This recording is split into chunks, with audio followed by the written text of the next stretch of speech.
Hi, and welcome to Lunching with Leaders, hosted by the San Francisco Foundation. Hope you're all doing well today. I'm Yolanda Alindor. I am a senior program officer at the San Francisco Foundation, where our North Star is racial equity and economic inclusion. Through this Lunching with Leaders series, we invite powerful women of color in both the nonprofit and philanthropic sectors to share their knowledge and inspire us. It also serves as a venue for women of color leaders in the Bay Area to connect with each other. We invite you to help us make this a collaborative space where women of color leaders can get to know each other, connect, and learn.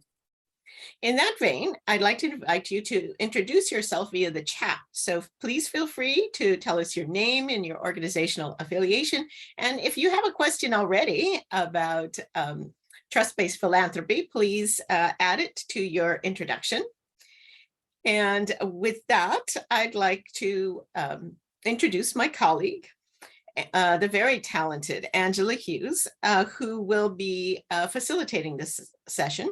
She's a marketing and communications associate here at the Foundation, and her previous experience includes designing and implementing marketing and communications campaigns for organizations in a wide variety of industries, including things like public transit, the auto industry, healthcare, and local government.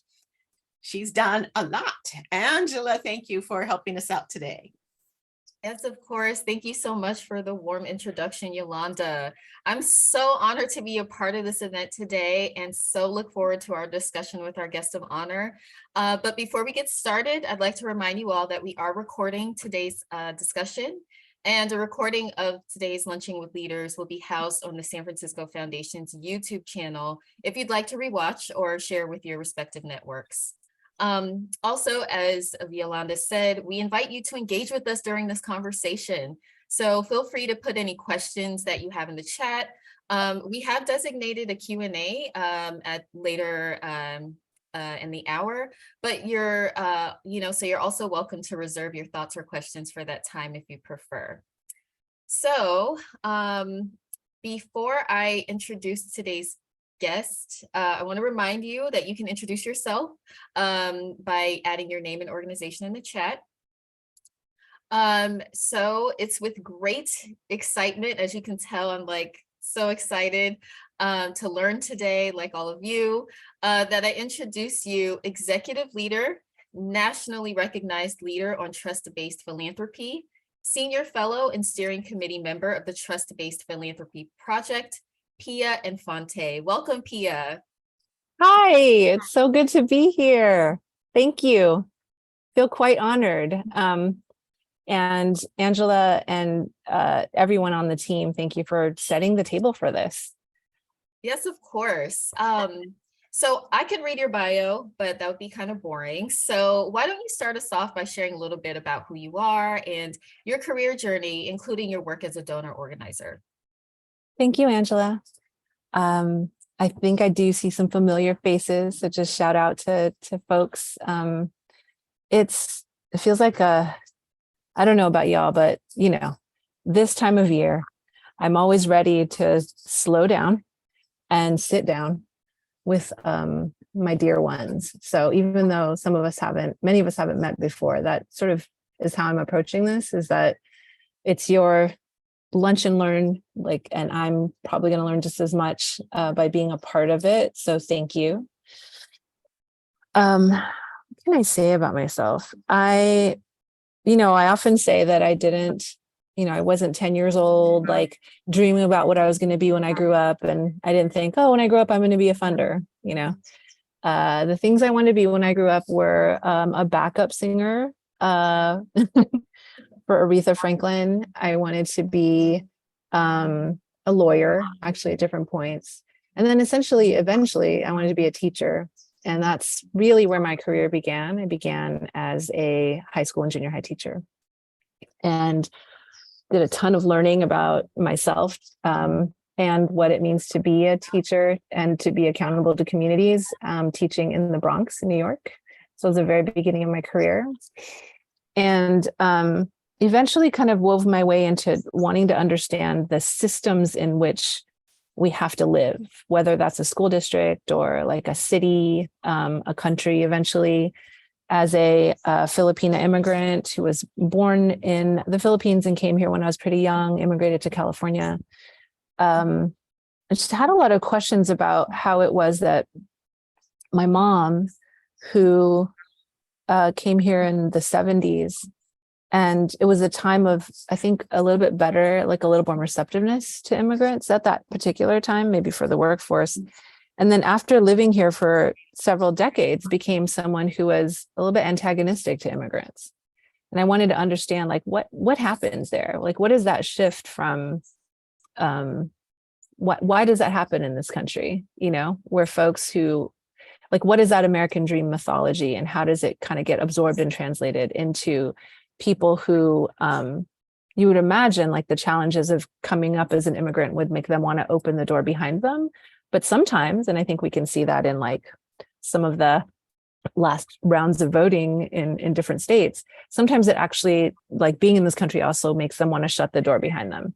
So I was really curious about that and what happens, like, culturally and systemically, like, what is the systemic racism that sort of seeps into anyone who's here long enough, unless we really intentionally counter it. So I became interested in both, like, whole systems and also individual transformational change. So I ended up, like, going more into organizational development and leadership development. So where I ran into some of you is when my time at Rockwood Leadership Institute, doing coaching and supporting social movement organizations, and became a funder because I had a strong relationship with very unique kind of unicorn type foundation that, you know, my experience of the Whitman Institute was that it first and foremost felt its responsibility was to be, like, humbly accountable to the people we were funding and be followers rather than leaders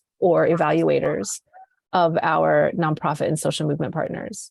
So it felt like we didn't use the word solidarity at the Whitman Institute at the beginning, but it felt more about being in solidarity rather than being controlling or evaluative or gatekeepers. So that is the way that I held the role as funder. And from our little workshop, and because we decided to spend out the endowment, we asked our social movement and nonprofit partners what they thought would be the best use of us in the final years of our organization.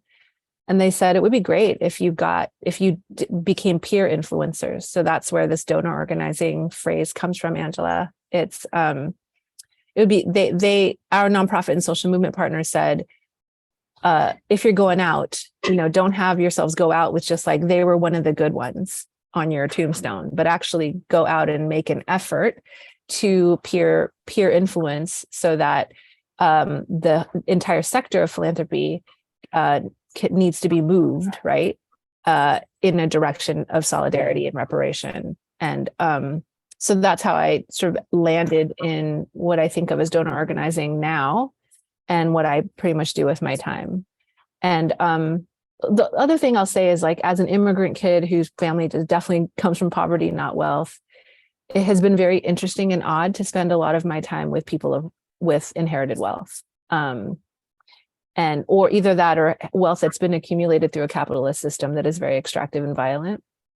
So I've had to do kind of my own work to become an organizer of folks who still have a ways to go in terms of understanding how they've benefited and been privileged by the system that I was talking about before, which sort of translated into my mom going from, like, you know, an immigrant to someone who thought that immigrants needed to be kept out of the country. So part of that initial sort of part of that original inquiry. And at the same time, my mom is a philanthropist, and, you know, and she opened her home to many other family members to be able to make their way to the United States. It's really some complexity in there around resource privilege, you know, and power that I think I'm still unpacking in the roles that I hold now. Sorry, that's a long-winded response. I will also briefly say that I'm a queer Filipina who lives in Costa Rica right now with my wonderful wife and our 4-year-old daughter who just turned 4 a few days ago. Happy belated birthday. Thank you. Oh, that's such an incredible career journey.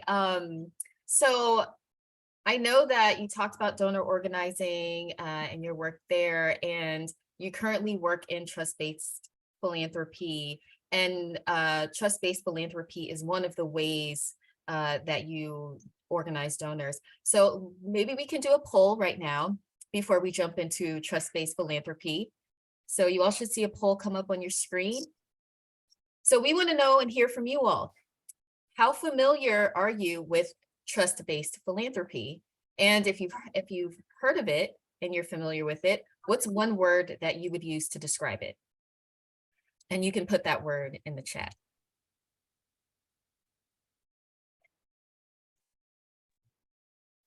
I don't see the survey. Did it? Let's see, Oh, there Oh, it there is. it goes.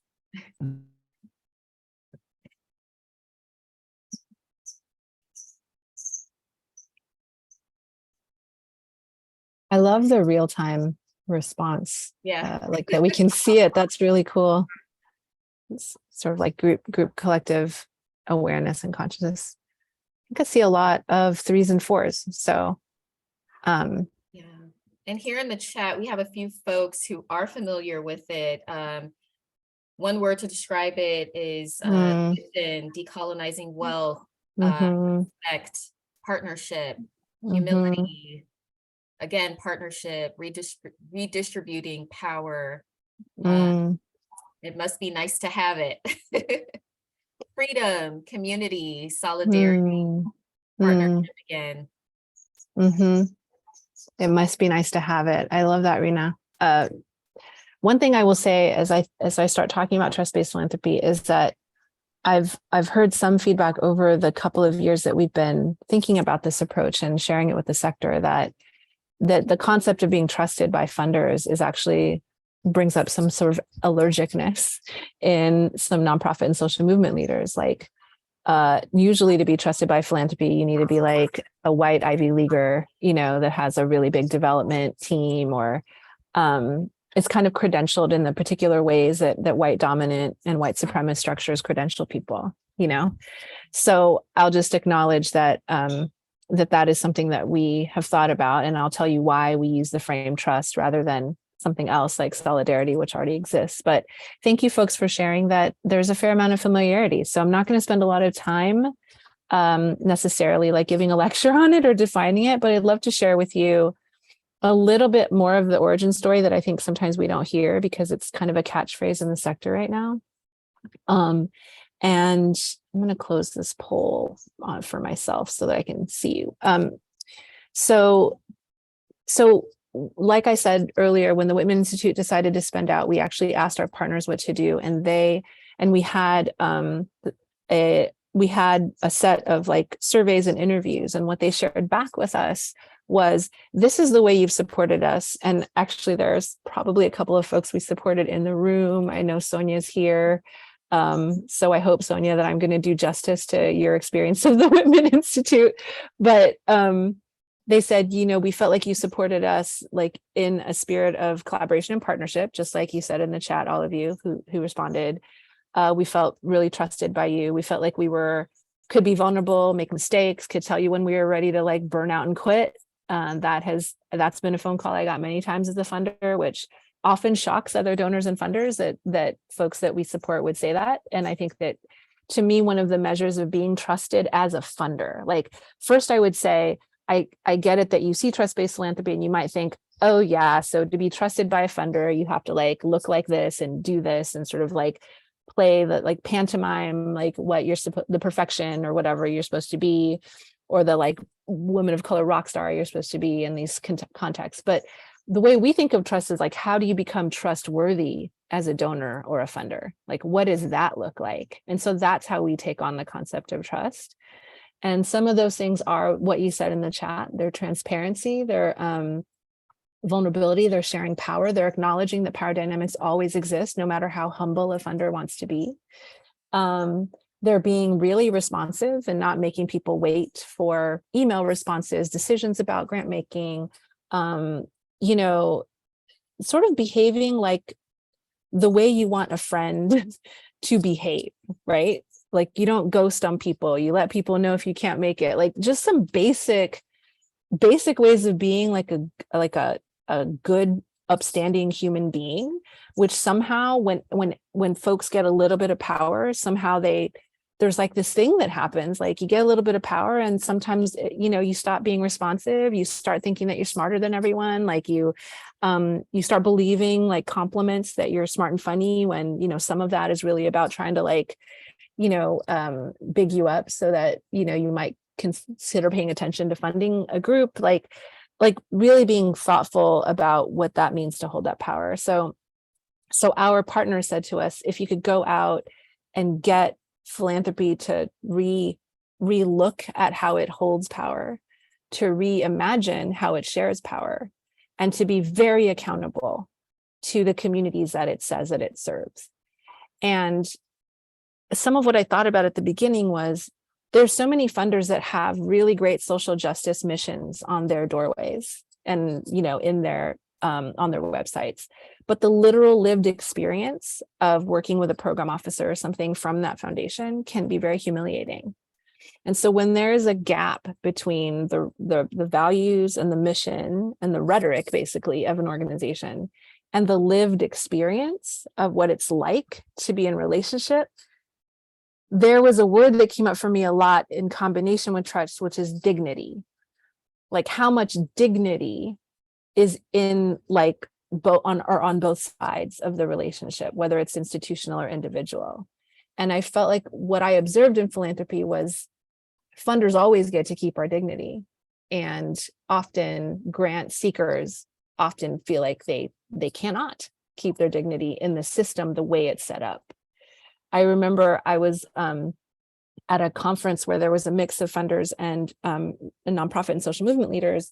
And after a sessions, one of the nonprofit leaders like came into the bathroom and started talking to me while I was going to the bathroom, like across the stall door. And I said, "Oh, can I talk to you outside in the hallway in like 5 minutes? I'll be right out, I promise," you know? And I remember there was another funder in the bathroom, and she said to me like, "Oh, how awful for you that, you know, you're trying to have a private moment and you couldn't." And I said, for me, how awful for them.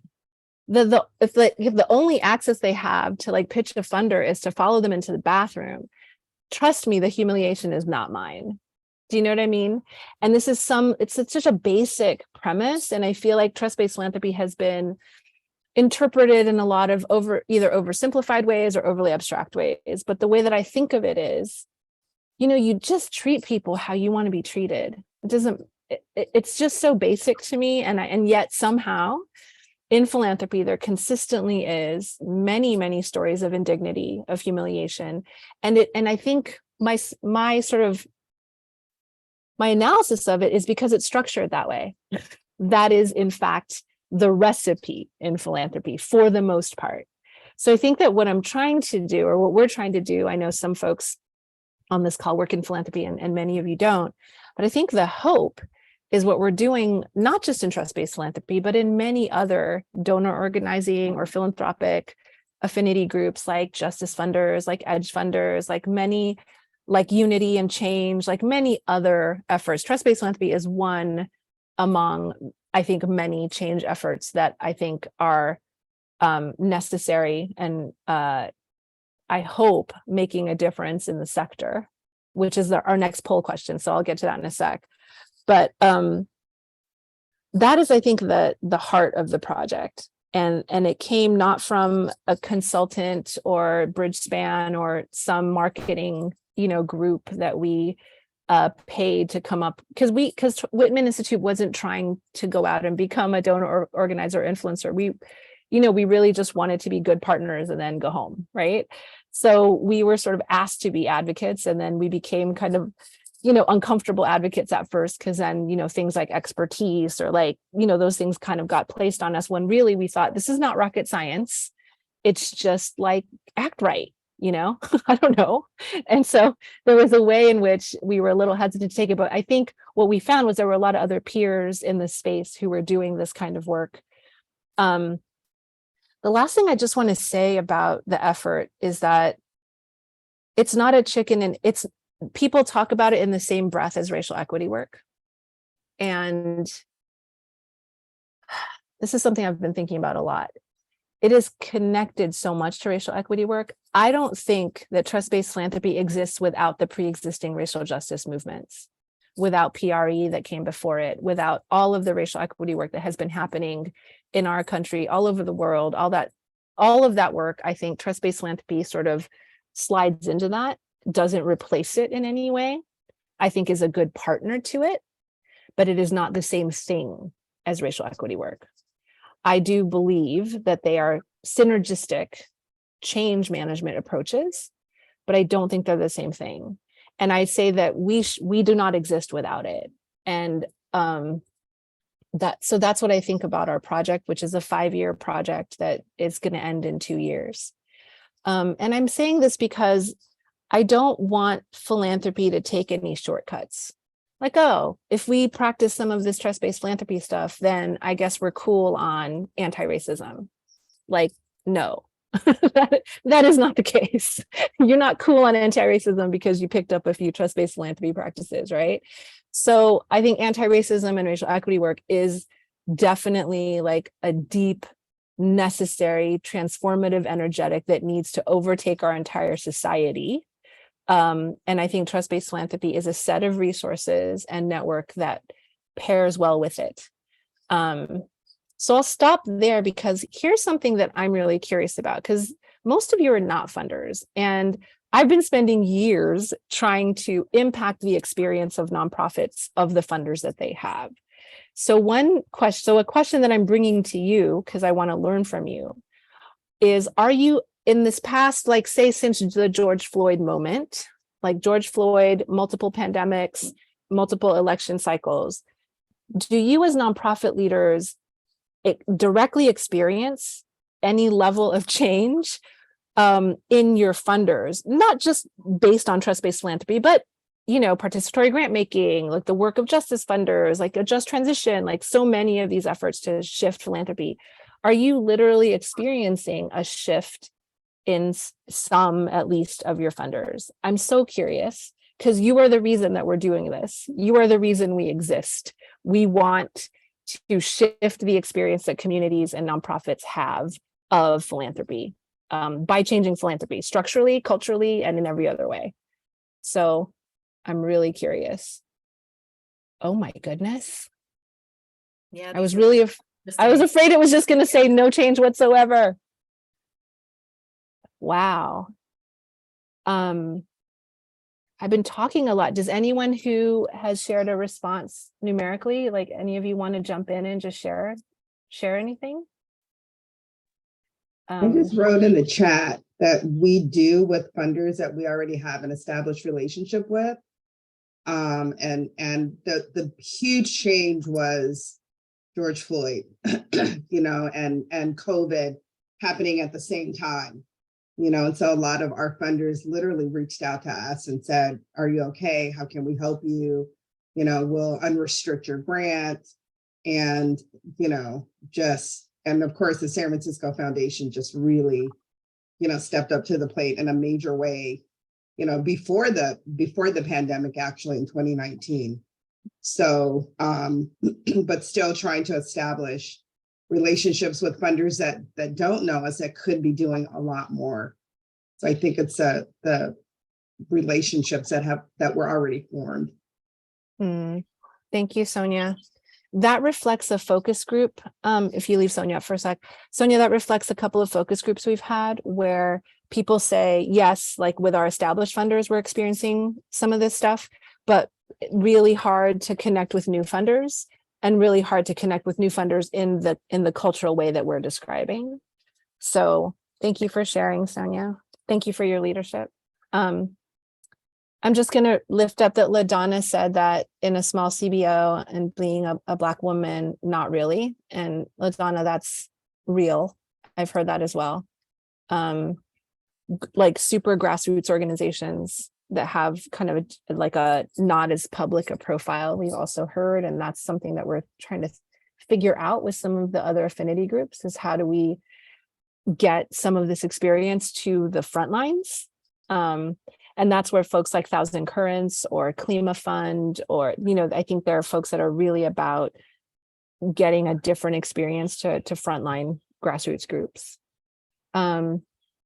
But LaDonna or Holly, do either of you want to verbalize what you're saying in the chat?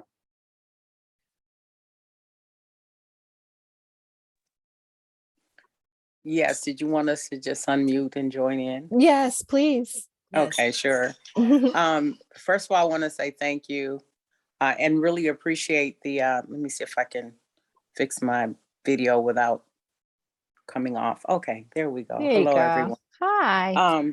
You really have touched on a lot of the subjects. I'm literally getting chills here because when you first started off, you started off with the immigrant experience. And, you know, and you mentioned the 70s. And it was ironic because doing some recent research, we've come across how the American Black leaders at that time actually supported Asians being able to come here for them to get these benefits.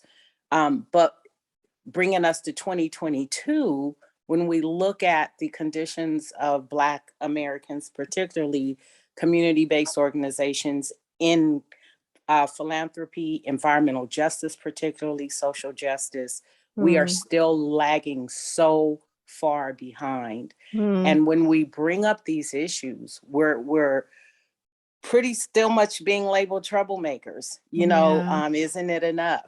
It's never enough. That's the things that they say to us. And when you are a Black woman in a small community-based organization who for 30 years have had to go through this, and we've had our relationships with San Francisco Foundation and some, you know, Cal Endowment and those, we've gotten some leadway, but it's so small compared to the support that we're watching others that are not Black come over and have not been in this fight and battle. And we see them surpass us in funding and support and the compassion needed to do this work. Again, our Black tears are not viewed the same as others. And so I appreciate the space and being able to share that. Appreciate your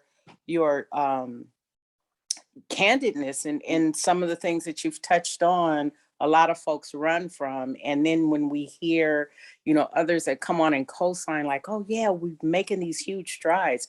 Ask us who have been on the bottom, who are fence line, front line, you're going to get a different response. But anyway, thank you for directly communicating with you guys. Yeah, thank you. Stay here for a bit with me. I just want to honor what you're saying. I think that is where I think there's such a failure of building a political consciousness that's multiracial. Like if I said to my mother, Filipino immigrant, like you were able to succeed because Black civil rights leaders like paved the way for you and other groups like queer groups or whatever to have something to stand on. It's like the opposite message of most of what she understands. It's all the self-made man myth. It's all like, I pulled myself up and my family by my bootstraps. There's no structural, cultural, historical analysis.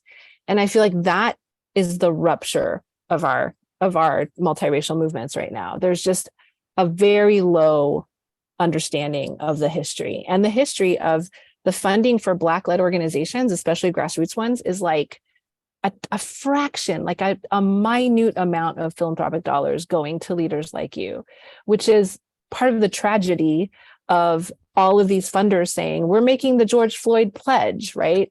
We're all about racial justice now. And then what they're doing about it is they're paying a consultant, you know, $500 an hour to come and do trainings, which is not the same as actually being accountable to grassroots leaders and communities.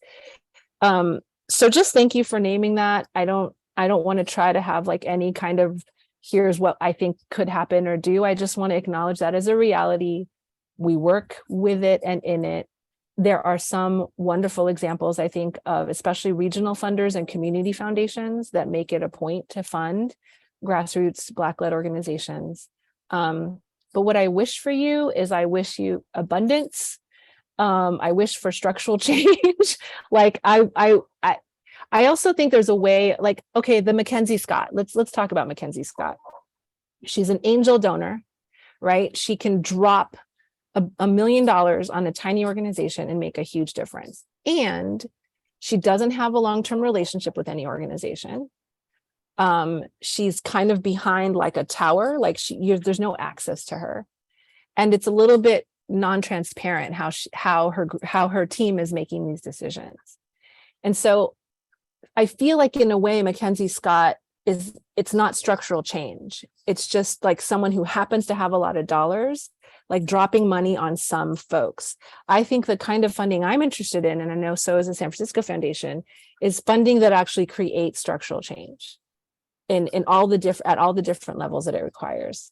But I just appreciate. And I would like to say San Francisco Foundation, I think back in the early 90s, I would say that they were going in that direction. And then somewhere along the way, they lost their focus. And it really dropped the ball on us, although we still continued. And I'm not just saying me, I'm just saying small community-based Black-led organizations. And I think Obama had a lot to do with it when he came along, that it continued that, ignoring the issues that were most prevalent in our communities. But because folks aren't willing to have these real honest conversations, for instance, where you talk about the Asian experience, we supported them. But we look at 2022 now, and we've had some of the worst racist reactions from folks, Native Americans, and I'm part Native American. But when Black issues, I am so sorry, when Black issues cannot be honestly addressed and these relationships spoken of, for instance, down in LA, you have a Latino council, right? And the whole council, I mean, just how they have just outright discriminated against Blacks and have gotten away with it. That is very prevalent within the funding world, where many of us couldn't even get past the program directors who were Latino. We knew what was happening. We were asking for these honest conversations, but you know, we've got so many other life-threatening issues hitting us that you couldn't spend a lot of time on trying to get that. So we either had to settle for no funding or the minimal, you know, 5,000, but we're watching others get 5 and 10-year commitments so that they could be established. It's wrong. And until folks really address the still unequal funding and even just how they view the value of Black, we're going to be here 10 years later discussing the same thing using a George Floyd. And when you peel those layers back, Black organizations aren't getting that money either. And even the reparations move, and I'll end it there, but even when you look at the current movement for Black reparations for descendants of slaves, San Francisco, California is making that move. We have some of the Asian folks who are on the front line already saying, soon as they bring it through, we're blocking it. It's like, wait a minute, what? But San Francisco is just passing a law to support and fund transgenders. Do they deserve the funding? Absolutely. If you are being discriminated against or harmed in any way, but how can you accept everybody else's suffering and turn a blind eye to the issues that Black folks continue to face, and especially within our community-based organizations, environmental justice, environmental health, all of the above? Well, you know, LaDonna, I really just want to acknowledge everything that you're saying, and I'm in agreement there. And I want to actually direct this to Pia. You know, this brings up the idea of equitable grant making. And I'm wondering, you know, in our field, social change is largely dependent on equitable grant making. How can funders culturally, structurally, and holistically hold themselves accountable in the ways that we serve? And what role do grant seekers play in supporting this accountability? And what does that look like? Great question. And I see your hand, Ms. Fowles. We're going to come right to you. Hi, thank you so much. Should I go now? Oh, let me just respond to this question. Maybe you can Okay. add on to it. Mhm. Thank you, LaDonna. Yeah, thank you, LaDonna. I like your Thank you, headband. guys. Thank you. Um, Thank you. so I think it's a big question. Some of these things that LaDonna has raised are, to me, about, again, a more conscious and elevated discussion about both like history and current dynamics in a multiracial environment that lives within a white supremacist and white dominant capital system, right? So the tensions are very real between different communities of color, and they really serve white supremacy. They're sort of like it's baked into white supremacy to make sure that the people with the least are fighting with each other and not organizing together Yeah. to move white supremacist structures.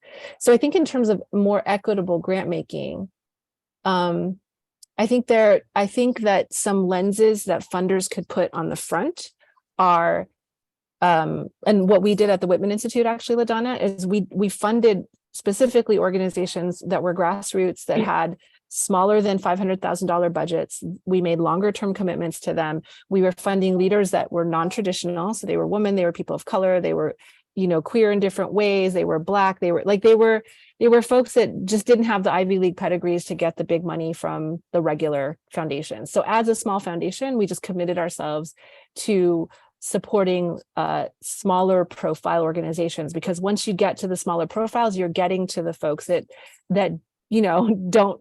don't come from networks where high net worth networks. So I think that funders need to put more proactive lenses on the kinds of decisions they're making on who to fund, which is very different from issuing like a public statement that they don't condone racism. Like, that's nothing to me. I don't care about communications campaigns. I care about where are you putting your money? And then who are you listening to for accountability and evaluation of those decisions, which means, again, not a consultant, but like community leaders. And then what is it like to interact with you? Will you listen? Do you respond? Even if you can't do everything that's being asked of your community, how often, and I say it should be like all the time, but how often do you take feedback and attempt to change your behavior? So just to say, LaDonna, we got feedback early on in my tenure as a funder that we were funding some white woman-led organizations that served communities of color. And this is because my predecessor was a white guy. Everyone he knew was like white. So, there was something about just hearing that feedback and then saying, we hear you. This is what we're going to do to make sure we don't continue to do that. And I think every institution needs to evaluate itself against its own values and principles, whether it's a nonprofit or a foundation, actually, because I think that some of these things around power and power tripping can happen in nonprofits as well. And like, we need to constantly be asking ourselves, like, and getting feedback about how much we are actually embodying the equitable principles that we say that we have. So those are some thoughts I have, Angela. I'm sure that there are more in this group, and I want to give Miss Fowles a chance to speak. Thank you. Hi, good afternoon, everyone. I'm very, very excited about this particular topic.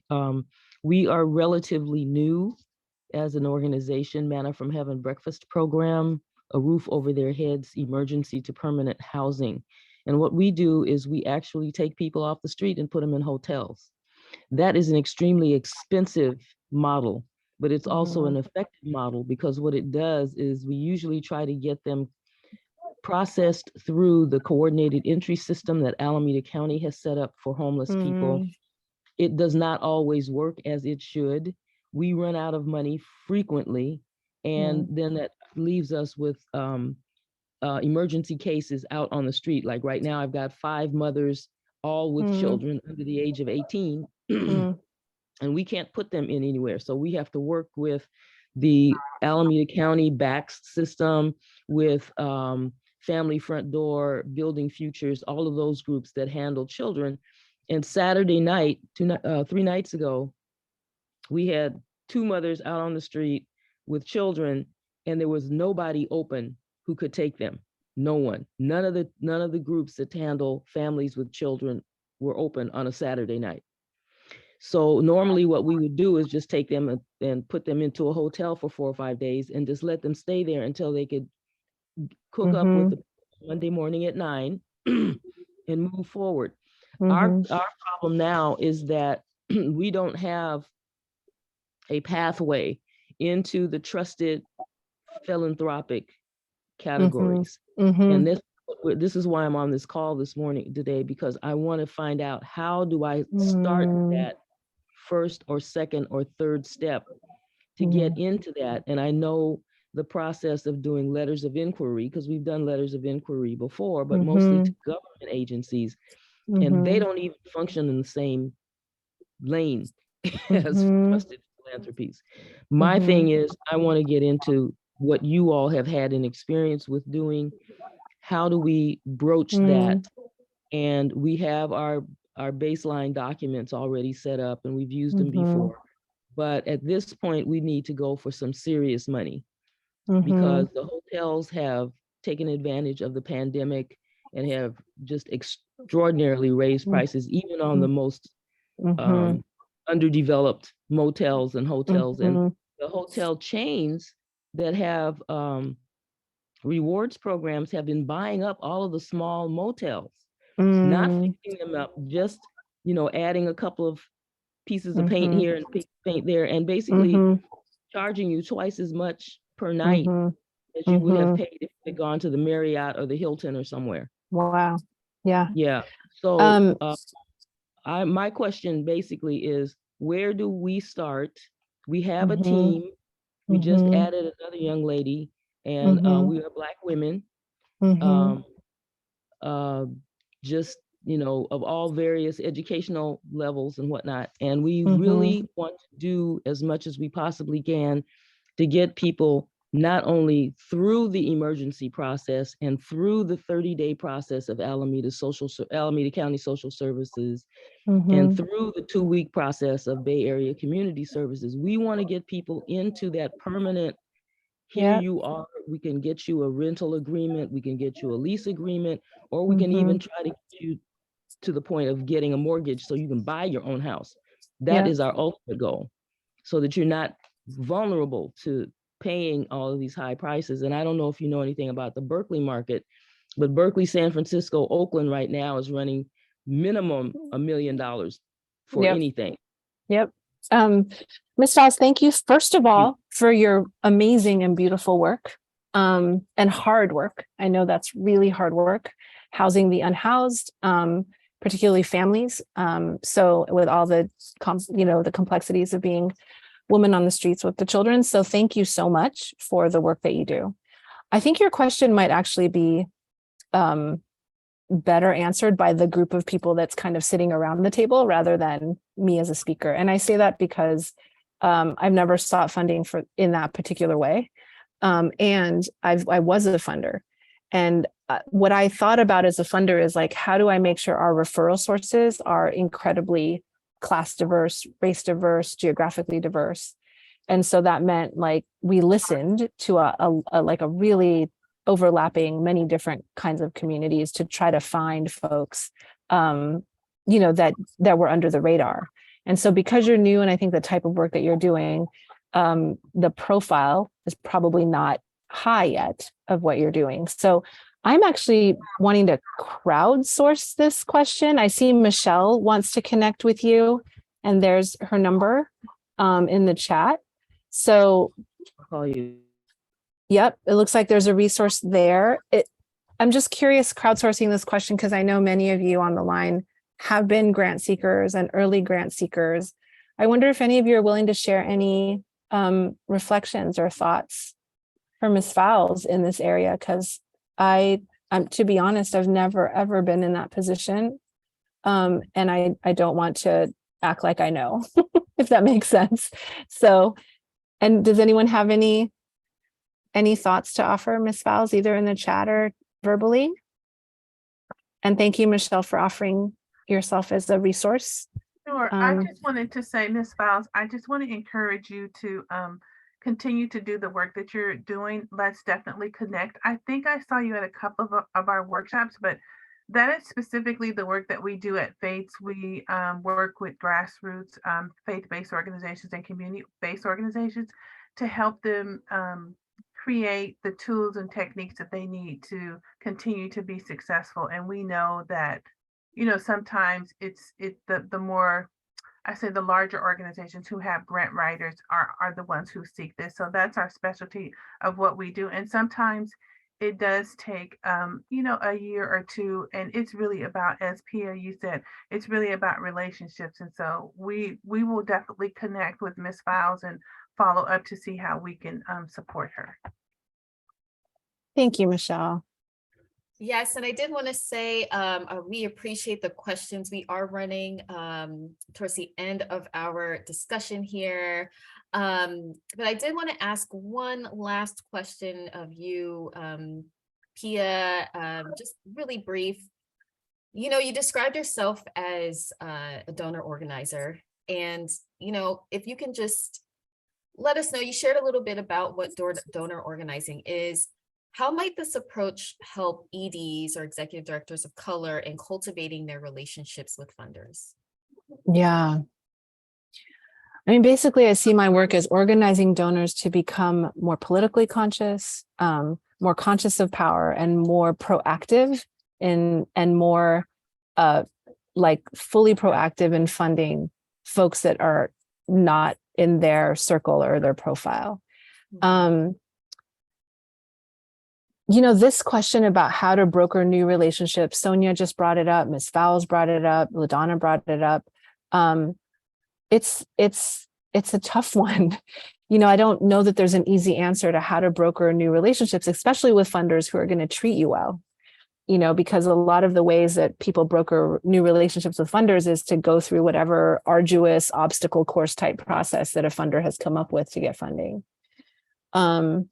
One of the things that we used to do, and something that I think we've encouraged, and I think Cynthia just joined, but Cynthia experienced this personally, is we tried to bring, as a funder, we tried to bring together funders and social movement and nonprofit leaders in very relaxed, non-pitch, non-pressure settings. So that's something that I think I often encourage funders to do, not to make it a requirement, so that you as a nonprofit leader have to attend like 15 funder, you know, retreats. But if there is a way to kind of collaborate with other funders to do it for maybe the ecosystem in which you fund. Because when we used to do it at the Women Institute, no one else was doing it. I think over the years, different people have picked up this whole idea of holding retreats for their grantees. But I think if those can not be so either performative for grantees or places where they have to take a bunch of your workshops, but a place for folks to just mix.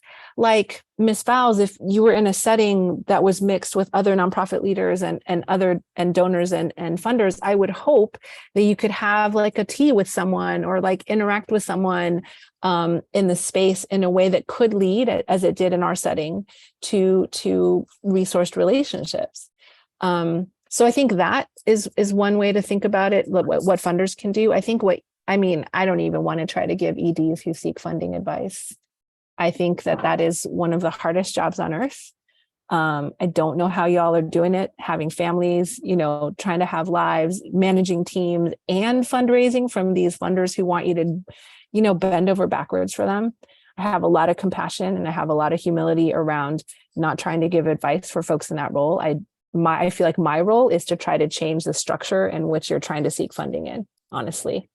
Anything I can to change the structure, the culture, and the ecosystem of philanthropy so that the Ms. Fowles of the world and the LaDonnas of the world and the Sonias of the world, the Renas of the world, like are resourced abundantly the way you should be. I think that is my job as a donor organizer. Holly, I see your hand is up. Hey, thank you, Pia, for this discussion and everybody's really just profound questions. You are making me think a lot about who has access and all these. It is about relationships, and some of us are able to make relationships faster and more easily than others. So it remains this disenfranchisement of others. But what I wanted to ask you is related to that, Pia, and others on the phone too, or the Zoom too, is this idea of foundations who do not invite proposals, who may read the letters of inquiry, and may even respond to them very beautifully and nicely, but really they're in the mode, which I've noticed over the 40 years of touching philanthropy, they're more like venture capitalists. They've decided what the strategy is. They're looking for a few good groups that fit into that, and they pick. So I'm just wondering, Pia, as you've done this work and tried to shift philanthropy, how does that come up against that that practice of philanthropy, which is so much more prevalent now? Yeah, that's a great question. I mean, Holly, I've had to address this many times. Isn't an open application process ultimately more equitable than, we don't take any inquiries and we're proactive? And I think it depends, honestly, on how each of those is being held. For me, an open application process where you might get, say, 500 applicants, but you're going to fund 5 of them, isn't particularly equitable. Also, a kind of proactive process where you're only going to look at just within your small network of, people you already know or people who your board chair knows is also pretty inequitable. So part of me wonders, like, what is the space in between? And I can only share from a concrete example of what we tried. We were very articulate about what we funded. We tried to be. We funded, human rights, independent journalism, leadership development, and we were articulate about what we were funding and the kinds of groups and leaders we were looking for. And from there, we tried to listen to a whole bunch of different kinds of referral sources for folks who might not come into our lane. And we were very honest about the limitations about the size of our portfolio. So, I think the thing that we can do is we can think about what our process is. We can interrogate ourselves for how equitable it is or isn't. We can make adjustments, taking feedback from folks who are participating in our process, people who do get funding, people who don't get funding, people we funded that we no longer fund, and we can make adjustments. I think I would love if Mackenzie Scott would receive a little bit of feedback. It's not that I don't think her gifts are amazing, but to me, they don't qualify as trust-based philanthropy because they don't establish both transparency, accountability, and relationship, or 3 things that I think that are core to the approach. And it's not transparent exactly how the choices are being made and who's making the choices for the groups. It doesn't mean that the group's getting $1 million is not wonderful for them. I think it's wonderful for them. And some of the choices are obviously like my friends, so I think it's fantastic. But the nepotism is real. And I think that in order to counter nepotism, we have to acknowledge that it can happen even with the most well-meaning and diverse set of program leaders.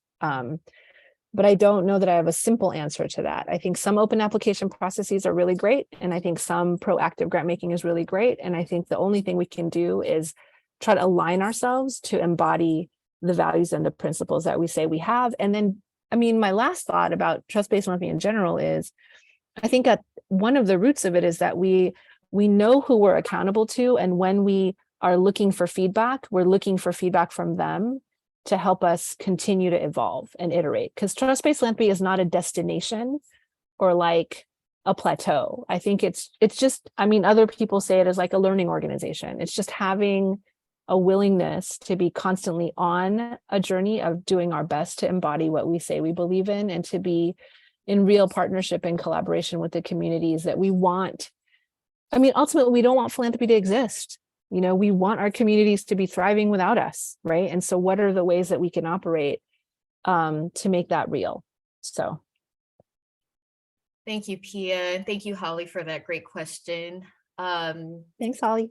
Well, I have learned and absorbed so much from today's conversation and discussion. I hope you all are able to walk away with just a little bit more to empower you as you continue your work.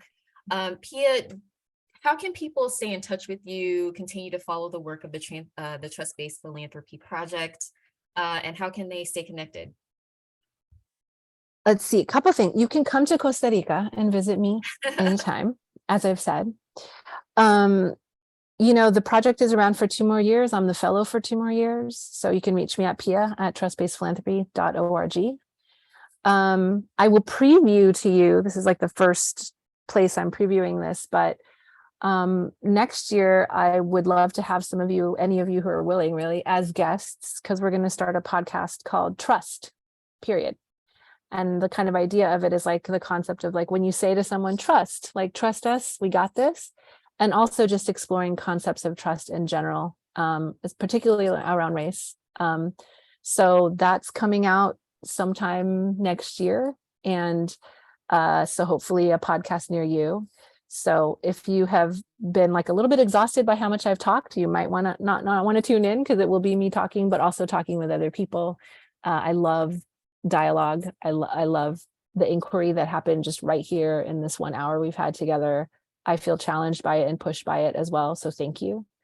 And then I'm on Instagram if you also want to see what life in Costa Rica is like. And I can share that with you guys too. But I think mostly I'd love to, we didn't ask this poll question, and we don't have to if we don't have time, but I'm curious if any of you sitting on the kind of nonprofit fund seeking side are interested in being collaborative donor organizers with us. You know, some people say, hey, I don't have time to try to, change philanthropy. That's y'all's job. Go ahead and do it. But if folks, any of you have juice or interest in doing some donor organizing alongside some of us former funders and funders, we would love that too, because again, the reason we started trust-based philanthropy is literally because of you who are here today running these incredible groups and being your incredible selves. And I realized, just like LaDonna was saying, like how often women of color are at the shit end of the stick when it comes to philanthropy, excuse my language. And, I'd love to see that change. So anyone who has juice for that, let's chat, because I think that we're more powerful together. And when we can speak to the direct experience of what it is like to have to exist in the structure of philanthropy as it exists today. So those are all my invitations, and they're all real, and I really mean them. I love it. Thank you so much, Pia. And we do see some of the information. We are making notes in the chat that you all shared. Thank you all for this conversation, but I'm going to hand off to the Women of Color, Women of Power Program team for final remarks. Thank you so much. Wow, Pia, I love it because I'm an organizer. So I'm like, after every meeting, you need to have some action. Girl, you did that. I'm sorry, what are your pronouns? She, her. Okay, you did that, Pia. You did that. So I want to thank you guys. I want to thank Pia. I want to thank all of you guys for coming. I know we are short on time, and I had this really wonderful speech that I was going to prepare. But as Pia said, you got to throw that stuff out the window. It's about responding to community, hearing community. So first of all, I want you all to take Pia up on her action. I see some folks put that in the chat. Really connect with her. This is a really groundbreaking opportunity that's happening in philanthropy. And so look, we from the bottom up. I'm from the bottoms in West Oakland. So I already know about being on the bottom. So in order to make that stuff boil, the heat got to start at the bottom. So I'm putting the heat on you guys to get in there and make the heat, make it boil. We thank you guys here at the San Francisco Foundation. Our vision is that Bay Area Womxn of Color leaders thrive in their fullness, build community power, obtain positions of decision-making power, and access to allocations of resources. So how can you join us? We have these Lunching with Leaders events every other month. Our next one is in February. We hope to see you, but this is what we also need you guys to do. We need you guys to organize more women to come to this so that we can become a collective, y'all, and we can do stuff in a corporate way together. Numbers matter. Movement and numbers matter. So we want to thank Pia. We want to thank the Womxn of Color, Womxn of Power leadership team. And you guys have a great afternoon. Thank you again for your time. Thank you everyone who was very bold and humble for posing those questions and coming and speaking to us. This is what we need. Have a great afternoon. Thank you. Thank you so much, Pia.